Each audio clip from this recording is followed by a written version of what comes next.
pengelolaan yang sekarang timpang sekali. Ada petani kecil.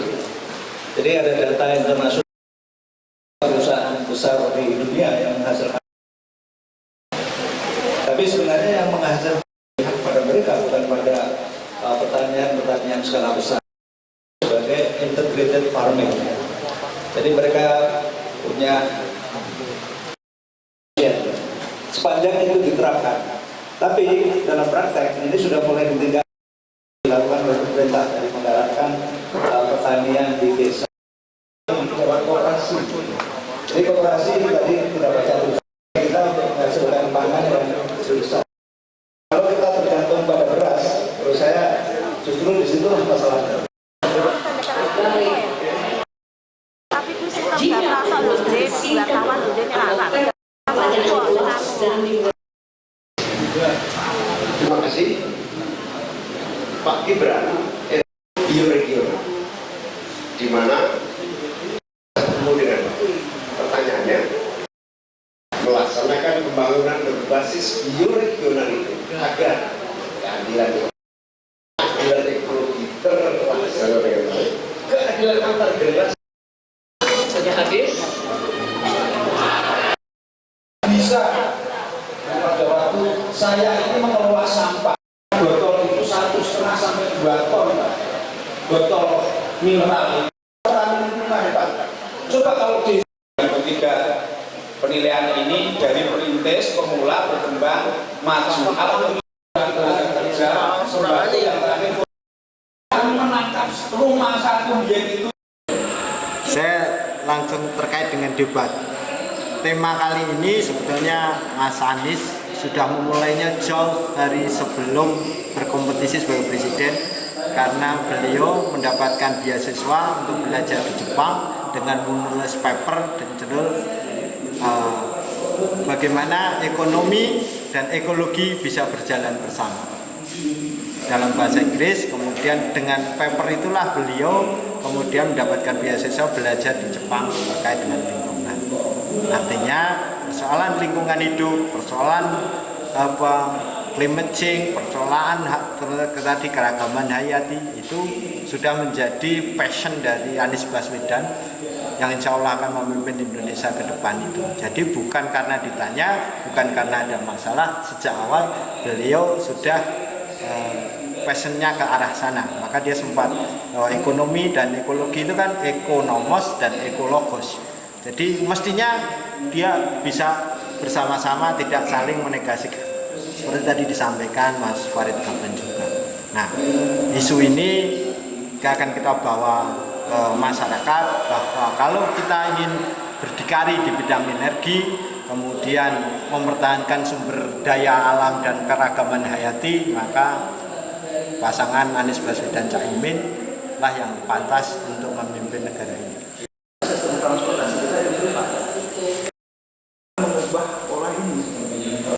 Ya, tema lingkungan, energi terbarukan dan juga tema agraria ini salah satu tema yang paling penting menurut saya di dalam masalah kita ya, dan itu akan aktual sampai 10-20 tahun yang akan datang ya. Tadi disebut tentang net zero emission, kemudian keseimbangan antara ekonomi dengan lingkungan ya. Saya melihat sebagian besar sebenarnya belum sampai ke inti dari persoalan. Yang pertama soal ketimpangan ya. Kita punya ketimpangan yang sangat besar ya. Tadi memang disinggung sedikit, tapi misalnya sebenarnya ada data yang menurut saya cukup mencolok ya. 1% orang menguasai 58% lahan. Itu sangat timpang. Sementara tadi petani-petani cuma setengah hektar kurang. Sementara perusahaan-perusahaan itu menguasai 500 sampai jutaan hektar, 100.000 sampai jutaan hektar. Nah, ini yang belum banyak jawabannya. Keseriusan dari masing-masing capres menurut saya belum banyak disebut. Yang kedua, kalau menurut tadi disebut juga tentang keseimbangan antara ekonomi dengan lingkungan. Yang banyak dibahas tadi tentang hilirisasi tambang yang sebenarnya merusak alam, food estate juga merusak alam. Yang menurut saya sebenarnya nggak ada dilema antara ekonomi dengan alam kalau kita masuk ke keragaman hayati. Jadi kekayaan kita terbesar itu bukan nikel, bukan emas, tapi keragaman hayati, keragaman flora dan fauna. Di situ ada keragaman pangan, keragaman sumber pangan, keragaman bahan untuk baju, semua itu kan dari alam. Itu kekayaan kita terbesar. Jadi kalau kita membangun dengan memperhatikan tadi alam, kita bisa dua-duanya. Tetap satu menumbuhkan ekonomi, tapi juga melestarikan keragaman hayati. Karena kita hanya akan bisa dapat ekonomi kalau kita juga melestarikan alam.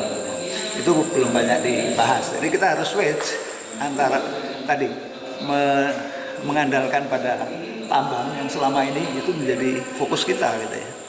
Sementara sebenarnya bukan tambang kekayaan kita terbesar. Biodiversity atau keragaman hayati.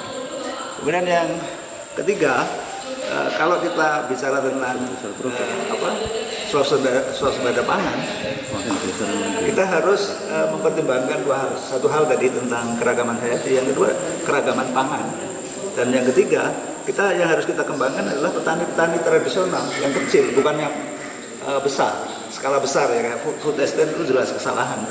Jadi banyak dibahas juga beberapa. Anda bisa lihat jawaban mana yang kira-kira lebih benar. Nikel ini problemnya, saya kebetulan kemarin keliling Indonesia dan salah satunya ke Morowali dan Halmahera. Menurut saya kerusakannya sangat besar, kerusakan lingkungan. Ya, tidak cuma di darat, tapi juga kerusakan ekosistem laut. Dan itu menghabisi tadi keragaman hayati. Kekayaan kita terbesar adalah keragaman hayati. Gitu. Jadi sudah begitu nikelnya sendiri akan membutuhkan batu bara untuk bikin smelter. Dan nanti setelah kita jadi mobil listriknya juga dari batu bara. Jadi itu miss.